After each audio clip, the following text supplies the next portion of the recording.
இந்த உலகத்தில் நமக்கு மிகப்பெரிய ஒரு மகிழ்ச்சி என்ன என்றால், நாம் நேசிப்பவரோடு இருப்பதும் நம்மை நேசிப்பவரோடு இருப்பதும் தான்.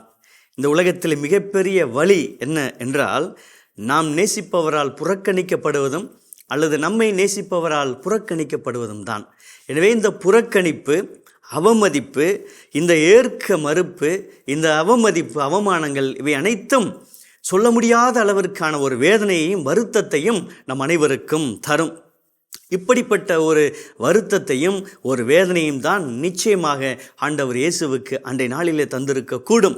அவர் நம்மை விட பல்வேறு விதங்களிலே ஆழமான புறக்கணிப்புகளையும் அவமதிப்புகளையும் ஏளனங்களையும் சந்தித்தவர், அவமானங்களை சந்தித்தவர், புறக்கணிப்புடைய உச்சத்தை சந்தித்தவர். இன்னும் தன்னுடைய ஆடைகளெல்லாம் களையப்பட்டு நிர்வாணமாக்கப்பட்ட இயேசு தான் நம்முடைய இயேசு, உங்களுக்காகவும் எனக்காகவும். இந்த நாளிலே அவர் நமக்கு சொல்லக்கூடிய செய்தி இதுதான். இதோ உங்களுக்காக நானே இவ்வளவு புறக்கணிப்புகளை, அவமானங்களை சந்தித்தேன் என்றால், நீங்கள் சந்திக்கக்கூடிய இந்த அவமானங்கள், புறக்கணிப்புகள் எல்லாம் ஒன்றுமில்லை.